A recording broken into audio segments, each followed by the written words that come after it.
Welcome to the Adoption Lounge. I'm Amanda. And I'm Katie. Thank you so much for joining us again. I think this will be our 5th episode, which is really exciting. And we like to do a little intro, which is funny because Amanda and I are best friends in real life, so we always know every minute of every day what's going on with each other.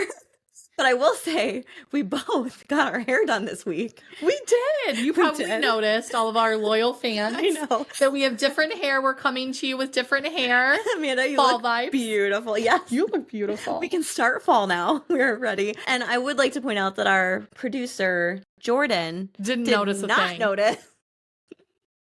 Doesn't care about it. That's a little attention he pays to us. We're just starving podcasters over there. So anyway, I just wanted you to know that I noticed and it looks beautiful. Yes, you look beautiful. We are super excited because we have another guest today. Her name is Kelli. Yes, Kelli also adopted through our program, just like Lindsay did from last week. And we also have her working for us now. She's one of our adoptive parent coordinators, so she gets to work directly with families who are kind of in this journey with us, waiting for their child, waiting for them to grow their family. So we're so excited to hear about her story this week and kind of ask her why she wanted to work for us. Yeah, we'll hear about her journey and who she is, why she wanted to work in adoption. So I can't wait to dive right in and talk with her. But we'll first let her kind of introduce herself and who she is. So Kelli, take it away. Who are you, Kelli? Hey y'all. Hey. So I am Kelli and currently working with Lifelong Adoptions. And it has been amazing. My husband and I don't, some people have an idea of what's going to happen or what they want. We came through the adoption journey through way of 4 miscarriages and 3 failed IVF cycles, and then I lost my mom. So we always knew that adoption was going to happen somewhere, somehow. We just didn't know it was going to be in the order that it was. But it's been awesome. And then I started working with you all. So that's been like even a bigger blessing and a bigger bonus. So it's been amazing. I'm Kelli. No, we are definitely lucky to have you at Lifelong. Why don't you tell us a little bit about, I know you had mentioned kind of what led you to adoption, but what ultimately made you decide to take the step to adopt? So my husband and I, we're a balance. So I am on 100% of the time, right? And he is more level, balances me out. So in all honesty, when we had gone through the miscarriages and all that other kind of stuff, I started questioning, was I supposed to be a parent? So I have 2 bonus children, but my bonus kids are 27 and almost 16. And so I questioned, maybe this is God saying to me that I am supposed to be a bonus mom and not anything else. So we took some time back, and when I said that to my husband, he said, I'm gonna let you figure it out because I already know what the answer is. And I said, well, what is the answer? And he said, no, because you need to hear it for yourself. So I took some time, and I prayed on it, and I couldn't get rid of wanting to be a mother. So my thing was, if I could get rid of that feeling, or if there was something else that honestly could take the place of that, then I would have my answer. And it just would not. It would not happen. And so I went back to my husband and I was like, well, I know the answer. And he was like, well, I've been knowing the answer. What's your answer? And I was like, my answer is we're going to have a kid. And so he was like, and so he had actually been researching agencies, and he was the one who gave me the list. And I was like, oh, okay. So we go through the list, and that's how we found you all. But I think for us, it was me. I needed time to really figure out if this was what I really, really wanted. And I knew it was. I needed that push, and I needed something else so that I was confident coming into the process, because I didn't know what to expect in the beginning. And I think with so many letdowns and rejections and trauma, I think it's important that if it's this journey or whatever journey it is you're starting, that you heal first. Because when you go into another process, you automatically want things to happen just like that, just like that. And like, I know you all have heard me say this before, coming in, joking, but seriously, I was like, oh, we're going to be the Beyonce and Jay-Z of lifelong. Like, people are just going to flock because our family's the bomb and this and that. And sometimes it just doesn't work out the way you have it in your mind.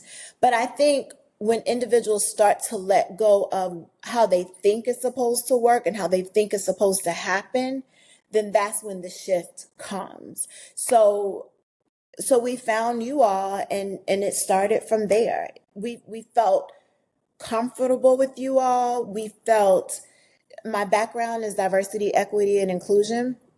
So to come to an agency, to come to an organization, to come to people who really like were for real. Like, y'all were nice, but it was for real nice. Like, it wasn't fake nice. You know what I mean? Yeah. And just to see the variety of families, individuals that were coming through, that's what the confirmation was for us to go with lifelong. And Kelli, you actually got to meet with Amanda when you I first did. contacted us, right? I did. Like, Amanda's well, then she was I said, this, you're going to be my best friend. That's what I said. Yeah. And now we're work booze, so I can take We that are. as well. Yeah, Work but booze. Amanda, I will say, when we met with Amanda, the minute we met with her, we closed the computer because it was virtual, right? We closed the computer, and Anthony looked at me and he was like, my husband, very few words, but he was like, so what's up? And I said, I don't know. What do you think? And he was like, oh, I'm good. And I was like, me too. And part of that, a lot of that was because of Amanda. And just the way she talked to us, the way she was honest and transparent. We asked questions, and I think when we were asking questions, like, oh, I know you probably gotten this question before. Please don't. And the entire time she was like, please ask the questions. Keep them coming. Come on, come on, come on. And it just made us feel comfortable. So I was like, oh my gosh, I'm about to tell this lady my whole life. I didn't know her. I'm about to tell this lady my whole life. But that was really the reason that we sealed the deal. I remember telling you, I think at the end of that conversation, I was like, okay, so what do I need to do? Like, what are next steps? What needs to happen? And we made it happen. Yeah. They were on it. They were Yeah. on it for sure. I just love that. That's so cool. Make me cry. We do love questions though, and honestly, tell us your whole life story. Like, Yes. every time. I am here for it. I genuinely want to hear it. Like, bring it on. Yeah. Well, I did. I told everything. Yeah. But you know what? But to that, I think it's important. You know what I mean? Because again, you just never know how people are coming to you, and if there was a wait before, and what's going to happen now, and all that good stuff. So I felt totally comfortable telling everything. Well, your journey came with a lot of ups and downs, and it's a true testament to you always stuck with it. So why don't you tell us a little bit about your journey, starting with your first opportunity, and kind of take us through what had happened? Yeah, so I think when everything was good and settled and situated, we didn't really feel like, I mean, even though we thought we were going to be Beyonce and Jay-Z, we were shocked. We actually got our first talking before our home study was complete. And I think, for us, again, want to be Beyonce, I was like, oh, here we go, right? Started speaking to the birth mother, and what happened was you get all these feelings. It's like this overwhelming feeling because you're like, oh crap, I really am talking to somebody at this point. And so we talked to her. She was an awesome individual. And then maybe about a month in, communication became less and less and less and less. And I think on the back end, we were thinking, well, is it something we're doing? Like, maybe I shouldn't have asked that question, or maybe I shouldn't have said that. And then talking to our adoptive parent coordinator, she was saying, yeah, no, you're fine. Just keep it moving. Sometimes this happens. And so even though we heard sometimes this happens, you're still like, not me. What? Like we're the bomb. Like what? Totally. So That's so you true. know, and because you want it so bad, right? Long story short, it didn't work. She, stopped communication. And I think from that, we kind of said, okay, so this is how this could go, right? So, not a baby first off, but this is how this could go. We then were connected or talked to another birth mother who at the time was awesome. By that time, our home study was complete. So we were saying, this is the one, this is the one, let's go, it's game time. And got all the way down to her being, she was going to have a C-section, I believe, or maybe induced or something, but a week before then. And a week before then, it was disrupted. And it was disrupted just because everybody wasn't on board with the adoption. The father of the baby was not on board with the adoption. That was a little different for us, but I appreciated the support that we got from the first, yes, but this one as well, because we even got support from the lawyer at this point, because we were in a connection phase. And I remember the lawyer saying, hey, you can come down here if you want to, but this is something I am not going to advise or suggest. You don't need this, right? Like, and you're fine. And if you let this one go, it is okay because another will come. And we did. We had to walk away from that because we were just unsure and it wasn't a good situation. Moving forward, we talked to at that point, I don't know, like 3 to 4 to 5 other expectant moms. And I think, now when I look at it from the other side of it, so, to sway a little bit, but not to sway, I hear individuals say, I haven't had an individual to talk to. I haven't had a birth mother to talk to yet. But then you look at it and you say, in our situation, well, we were talking to birth mothers and it still wasn't working, right? And so either way you look at it, it's a cycle or it's a period where there still is waiting, regardless of whether you're speaking or not speaking to anyone. So after a while, we were just like, oh, I don't know. So I'll tell you, we took a different attitude with it after a while. We were just like, you know what? We're going to have fun. And what I told my husband and what he said to me is like, what are we doing here? Because you have to readjust when you're speaking to so many individuals. And what we really said was, okay, well, we're counselors. Like, we're supposed to be talking to these girls for a reason, whether it works out or not. And so, in looking at some of the conversations, I don't know how it helped them, but I have to think in my mind that it did. It was something I said or something my husband said or some kind of interaction that we had that helped them do whatever it is they needed to do, even if it meant moving on to a different family that was a better match for them. I think it helps you be in the right place at the right time too, of course. Yeah. You're both impacting each other's journeys in this life. Yep, it is. And I think, so that's the part I think that people don't get, right? Like, because what happens is for adoptive parents, they want a child, right? But in all honesty, it's just not the child. They want to make sure that the mother, like the vessel in which this child is about to enter this world, is okay. So it becomes even more, it is about the baby, but sometimes it's about that mom. You become attached. You grow to the point where you love them and you're like, I want the best for you. I want to make sure that you're doing good and everything is okay.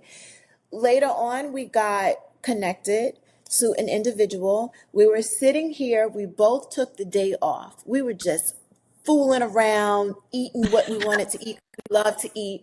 And we get this call from the lawyer, and the lawyer is like, hey, have you talked to your expectant mom? And we're like, yep, not today, but we're about to text her and blah, blah, blah.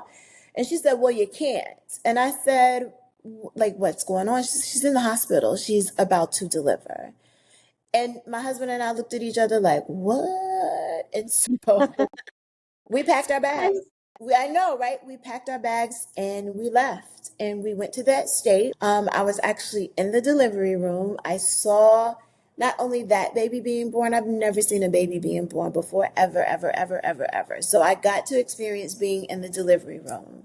How was that? Yeah, that's such like an honor and a privilege. I love that she invited you in. So I almost felt like, oh my gosh, am I violating her? Because listen, you walk in this room And when I walked in, it was the first time I had ever met her. I talked to her, but you kind of walk in and you're like, hey, but she's ready, right? And so I just remember the doctor saying, the doctor was hilarious. She was like, okay, baby, move to the side. I need you to move to the side. And I was like, okay, no problem. So I moved to the side. She's giving birth, and her mom was actually in the room with her as well. I Okay. was standing on the side, like near her feet, like on the, and we were like cheering her on, like, okay, you got it, push. She was a soldier. She no screaming, no nothing. Like the girl was focused. And like I don't cry often, but I cried. It was amazing to see life being brought into the world. And then I'll say for me, because I had 4 miscarriages and wasn't able to carry a baby to full term, Mm-hmm. it meant so no, I didn't experience that in that way, but I did experience it because I saw it. I was there and I was a part of it. And it felt really, really good. Something that I was missing that I really didn't know was missing. I think it was my cup was filled that evening because I got to see, and I didn't even really know I needed that, but I got to Oh. see it. Yeah. Moving forward, we, bonded, but it was something that didn't work out. It didn't work out for us. And she decided to parent her baby. It was heartbreaking for us. But on the other side of that, you want what's best for the baby.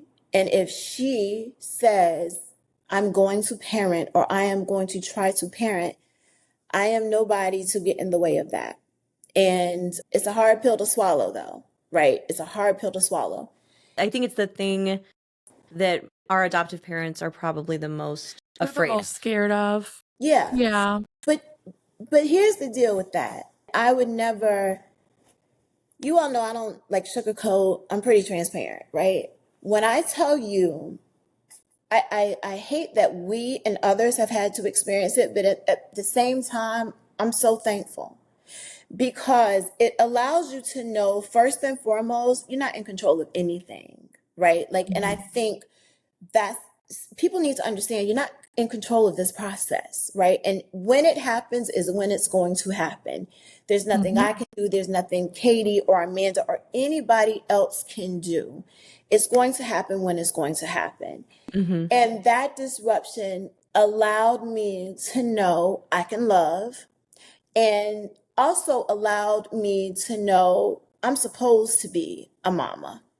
And so the doubts that you feel along the journey, the doubts that you feel in the journey, outside the journey, on the right street of the journey, wherever you're feeling them, when that baby came into this world, I loved him immediately. And that showed me, oh, you're good. And true indeed, I needed some time to heal from that, right? Like we took a little bit of time off, but I think more than not, we took the time off because we didn't want to take that into the next experience, right? Because every experience is different. If I had to start all over again, and if somebody said to me, so would you do it all over again, like disruptions and all, the answer would always be yes. Like I don't wish hurt on anyone, but when I tell you the amazing feeling you feel after you for real know that I am supposed to be here regardless of what has happened, it's a feeling like none other. I say to people, the way you start this journey is not who you are 3 months in, 6 months in, 9 months in. You're a different person. You are a Yeah. freaking different person, right? But that disruption, we still pray for that baby and that mama now, right? Because we want that baby to have everything that that baby should have. And I know that that mom is doing it, right? Like we pray on it all the time. But that disruption was our foundation. I And just that's love what how you explain that. Like that you're on this pathway. Probably you thought maybe you were reaching the end of the pathway, but Mhm. found out you were not, but Mm-mm. still solidified the fact that you were supposed to be on that pathway. Yeah, Just going to be a yeah, bit longer than you originally. just a little longer. And I Yeah. think too, like you got to hone into your feelings, right? Like, listen, we were we were upset a little bit along the way. We were a little sad. We were happy along the way. But if you allow this process to consume you, that's when it's not good, right? We allow this process, disruptions, ups, downs. This is what fed us. And it helped my husband and I and our communication. And we were already communicating, like we were bomb communicators. And it helped us even more, right? It helped us communicate with, or helped me communicate more with my bonus children. And it gave us, I think, another sense of family. Never took it for granted before. But when you see expectant moms, and sometimes there's a lack of support, sometimes there's much support, but it makes you thankful for where you are. And not only where you are, but what you're able to do and what you're able to give, whether that's to talk to somebody, whether it's to just say, hey, I'm here, provide support, whatever it was. So again, that's the time frame as well, where my husband and I had to say, okay, it's okay though, because who are we? Who are we? We are supporters, we're friends to these expectant moms. We are counselors if we need to be. We are mamas and daddies if we need to be at times, or we're just friends to allow them to say what they need to say, do what they need to do. And that's it. That is it. And the bonus will be the baby. So when we changed our focus that way, again, coming back into the process, and then even after the disruption, not to say that things didn't frustrate you, but you look at them different. It can roll off a lot easier. And again, that's coming from somebody who waited before adoption, who went through trauma before adoption. It's your way of thinking, and you gotta work hard to change that thinking. Well, and you had said that you and your husband took some time after disruption where you were in the room. What did you guys do in that time to kind of heal, to make sure that you weren't bringing anything into when you started? And then what made you decide, okay, we're ready to now unpause our journey and move forward? So let me say, I talked to you, first of all, like after that happened. And I remember being so upset. Like I was upset. Like, listen, it hurts, right? I was like, we just need to take time. And everybody there at Lifelong, everybody was just like, absolutely. And so that support, not a lot of questions, and you all followed the journey, which is what I love. So you all knew like everything that was happening. So took a little bit of leave. We got back here to our home, and we took maybe a day or two off, right, of work. And so I say me and my husband like to eat. It's really me that likes to eat. But we got ordered in, we bought food, and we watched movies. Then even on a bigger note, we went to some of our family, which we had told some of our family about it. And we said, this is what happens. And we appreciate if you give us some time. Like, please don't call, don't text. Like, we promise we will reach out to you. And when I tell you my husband and I, it was just my husband and I. It was just my husband and I. And we talked about it. My husband was very open and vulnerable. I was. And this is what we said. We said, okay, so we still have time left on our contract. Are we good enough here to do this? And are we good enough here to do this? And we both know we were, right? So then we said, okay, we're going to give ourselves, and we literally said 24 hours to get this out of our system. So if you want to cry, you better cry. If you want to yell, you better yell. But now after this 24 hours, we are done. We're not doing this any longer. We did it for 24 hours. And then after that the remaining time that we had, like taking a break, we had fun. So the things that we didn't do because we were so scared we're going to get a call from somebody, so we might not want to go on that trip, bump that. We went, right? Like, we enjoyed life. We also were very transparent with my bonus babies about what was going on, because I'm on 100 all of the time. My bonus babies can feel when something is off. And so we let them know, listen, this is what happened. I remember my bonus daughter, she knew about what was going on.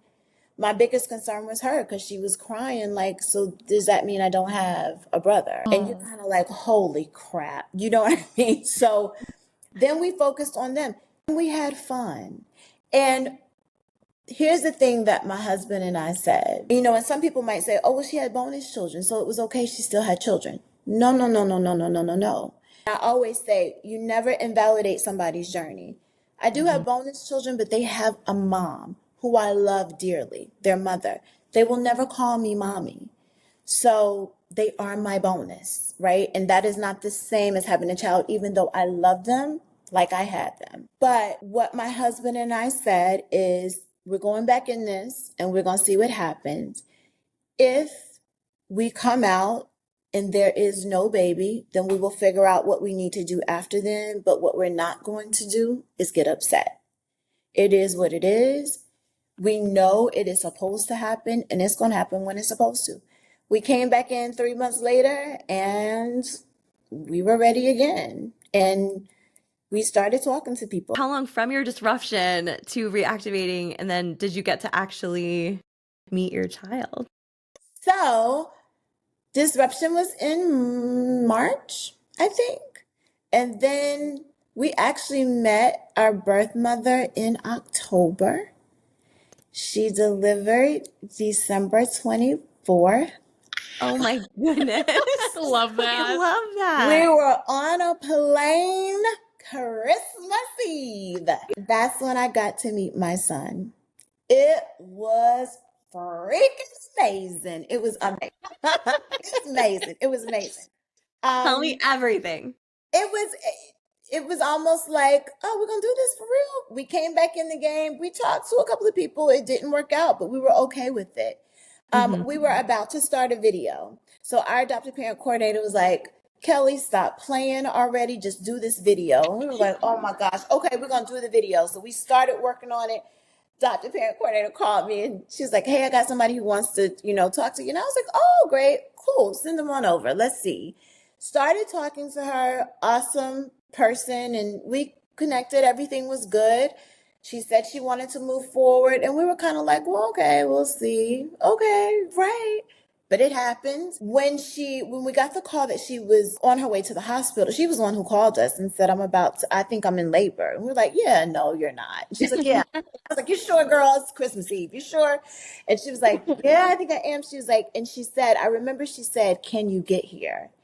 And I remember saying, say less, nothing but a word. I'm on my way. My husband was on like that phone trying to figure out those plane tickets. Of course he was. It was amazing. We got there.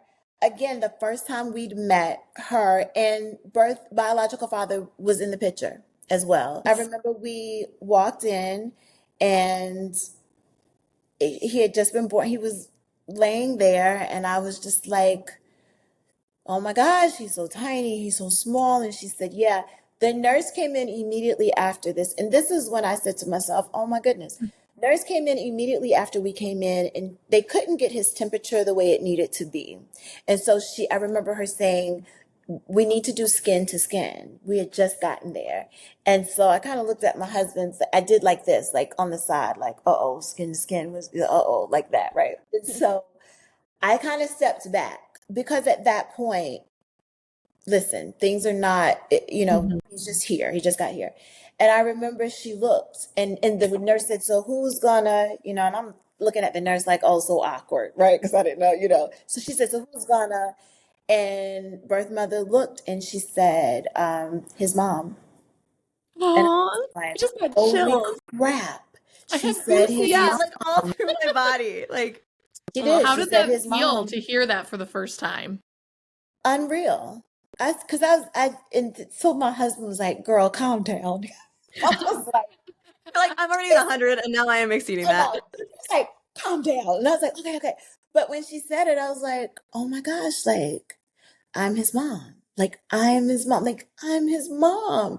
We did the skin to skin, and from there, it was still very difficult for her and him. The baby stayed with them some hours and would come back to our room. So kind of back and forth. We were discharged and we still were talking. We were talking to the birth mom and biological father. She texted us 5 days later and said, I just want you to know I've signed and I know this is the right thing. And I just remember she said, please let him know that I love him. I was like, absolutely. And then I remember saying to her, and we love you too. And she said, yeah, she knew. And so we have a semi-open agreement and we update her with pictures throughout the year. And my son, he will be 9 months next week, so time flies. But Gosh. we talk to him even now about how he was a gift and how he was a blessing. And he will know his birth mother because that's a selfless act. And she blessed us. His biological, they blessed us. And so he will absolutely know. But to know that when I look at him every day, I'm like, oh my gosh, like kiddo, you're mine, kiddo. I And he's love gorgeous. he's gorgeous. Oh my gosh, he's gorgeous. He's gorgeous. He's gorgeous. Cheeks are so They are. but They're it's just pinchable. it is. Well, I always It's like to say adopted kids are the cutest kids. oh gosh. She's not biased at all in that opinion. She's adopted.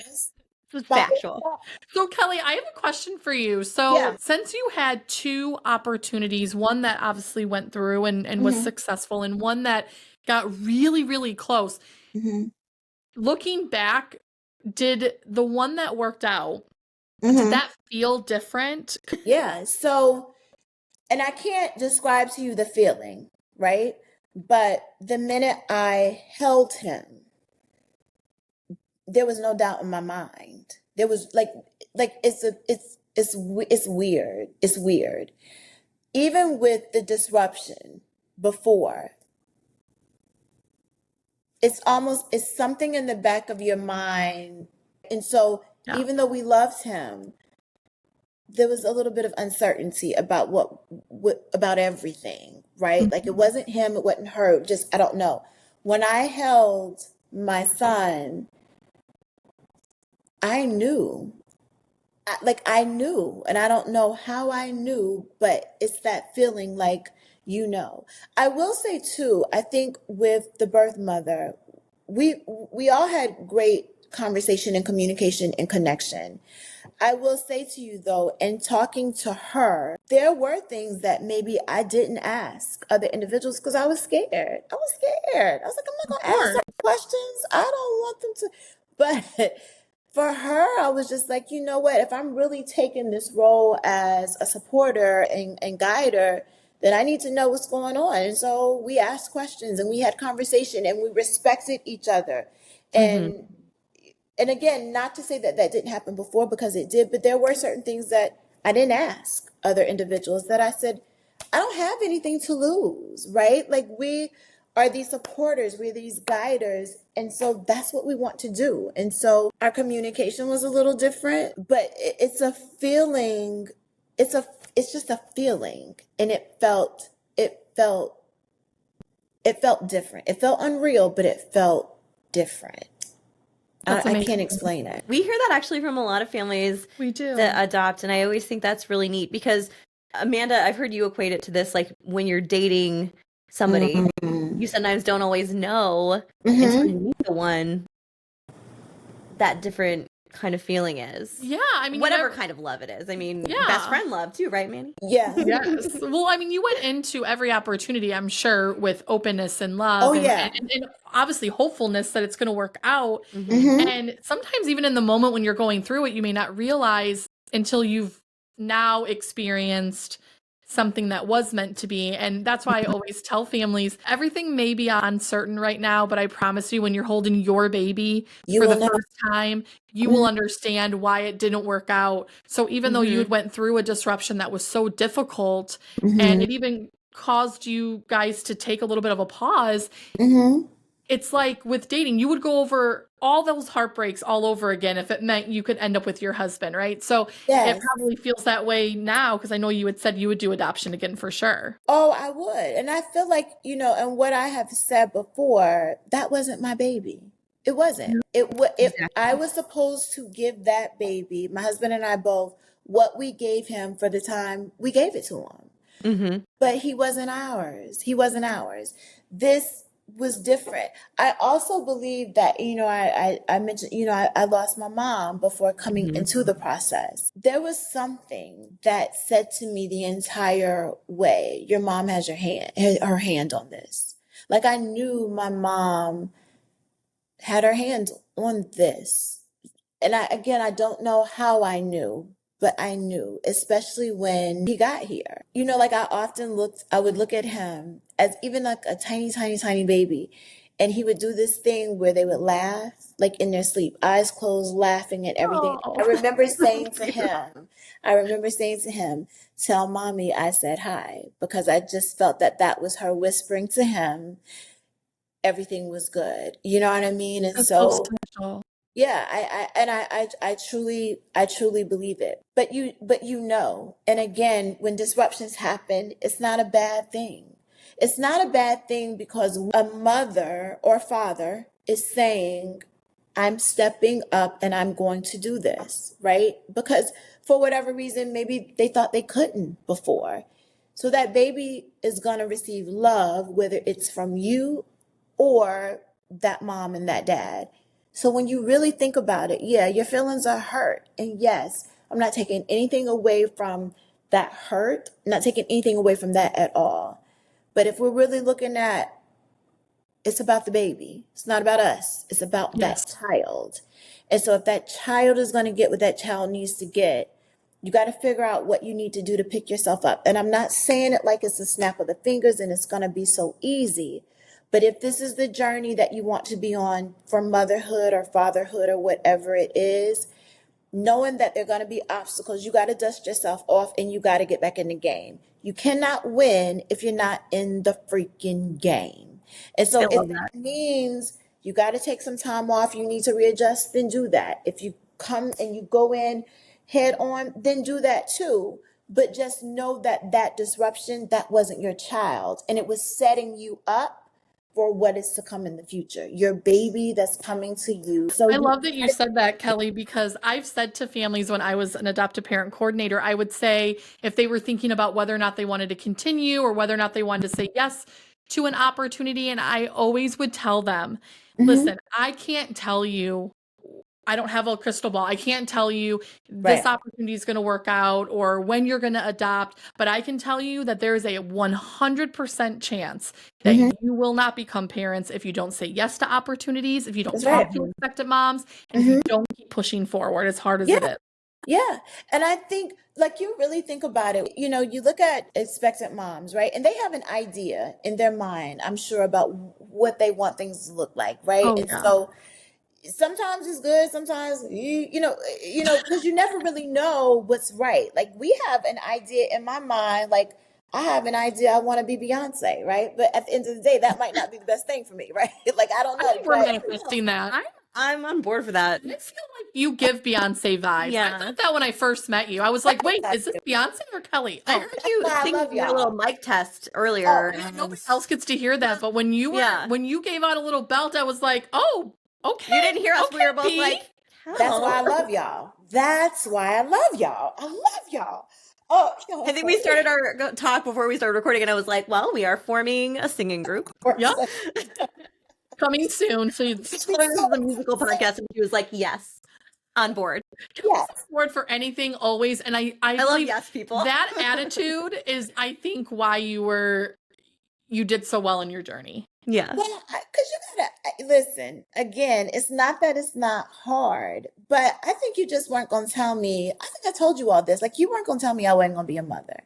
And I feel like this: if somebody goes through the ups and the downs, and this is just me. I always believe you may be delayed, but not denied.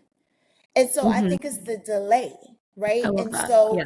even when I get people saying, well, what am I supposed to do? Like this wait is really, really hard. Yep, I know. I know it is. But there was also a time before this that you had a life, right? And so doesn't take away from the wait, but we got to shift some things as well. Here's the other thing. In the wait, what is it that you're supposed to be working on? Because it's something that you're supposed to be working on. For me, it was my healing. I miss my mom every day. I grieve her every day. There's probably not one day that I don't cry. And even having my son now, I'm like, oh my gosh, I will find myself going to pick up my phone and I'm like, I can't, right? And so that's very hard. But here's the thing. Life is going to life, and we're not in control of that. And so either we're going to do our best to stay on this boat and keep riding, or we're going to drown. Like, you really only have a couple of choices. And not saying that it's easy, but come on, let's figure out what we need to do to hype you, to get you good, to take your mind off of things, because it will and it can happen. You also just really have to tell yourself, like, do you want it to happen your way or do you want it to happen the right way? And the right way may not be your way. It just may not look the way you think it's going to look. We all have an idea about what we want. But if you, to your point, are not putting yourselves out there for opportunities, then how do you know? I'm going to tell you this. I had some adoptive parents. I was calling them. I was like, hey, got a talking for you. Got somebody who's interested. And you all know I call people on 10, right? So the adoptive parents, I read everything and I was hyped on the other end. I was like, so come on, what we doing? What we doing? What we doing? And they said, he said, well, can we think about it? And I said, huh? And he said, I gave you all of that and you came back with, can I think about it? And I said, what you think about? I said, this is what you wanted, right? I was like, preferences and all. He said, yeah. They were laughing. And I said, well, tell me what y'all gonna go think about. I was like, let me be in the think bubble. What y'all getting ready to go think about? What are you talking about? And he said, this is what he said to me. He said, I don't know. I was like, right. I was like, so let's go. Let's go. Game time. And he said to me, he's like, yeah, you're right. And I was like, I was like, emailing it soon. Let's go. And he said, okay, but I think, and I know that that's that guard sometimes, being a little cautious, but sometimes we will think ourselves out of what is meant to be. Yes. I could not agree with you more. Yeah. I even feel like that I love what you said about not always like knowing what your journey is going to turn out like and trying to do it your way. Because I always say if I had been in charge of designing my own life, I would have designed something different because I didn't know everything. Yeah. And having a son with special needs like I do, that's something I don't know if I would have chosen, right? But I would have been wrong.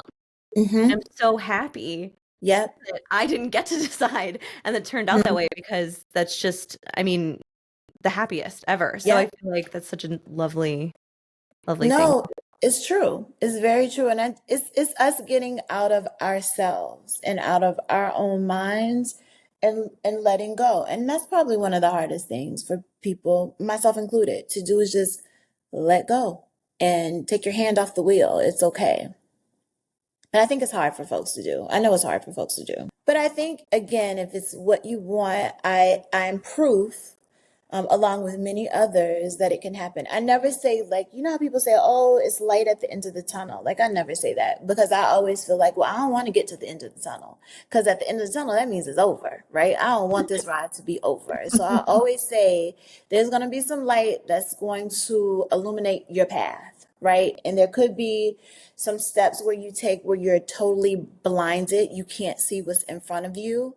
But if you don't continue to move, then what? You're going to continue to be right where you are. And if you're not happy with that, then movement is what you need to do. And so at some point, there's going to be some light that shines through a crack or some cracks or an opening or whatever it is through that tunnel. So you got to figure out whether or not you're going to keep moving.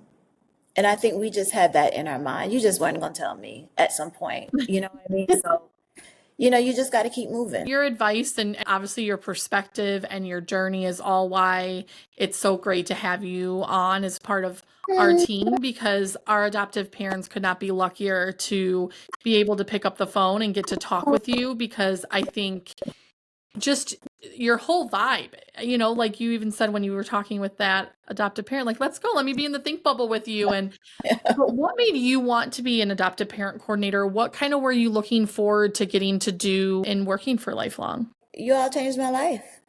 You Oh, all like literally changed my life.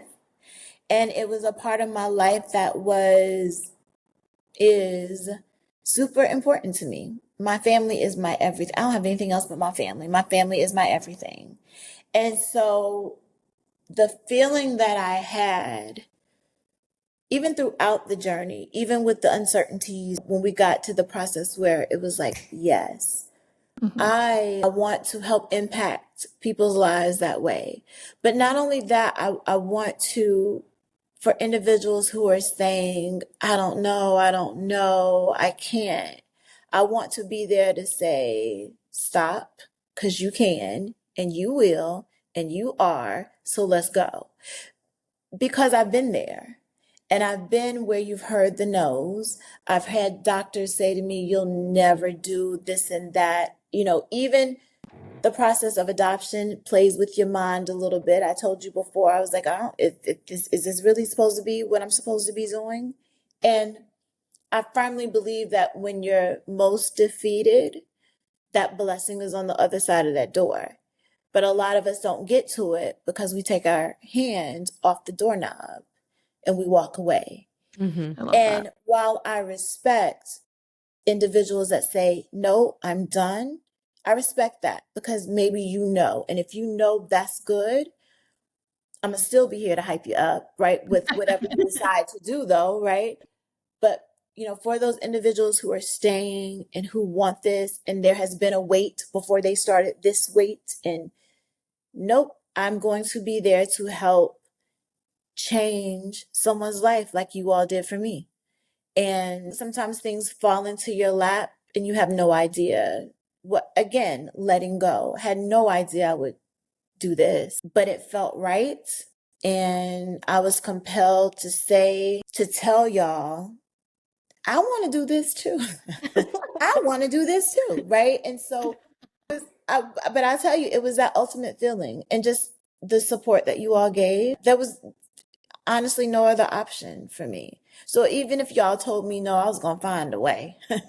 Oh, we know. No. I wouldn't expect anything less from you.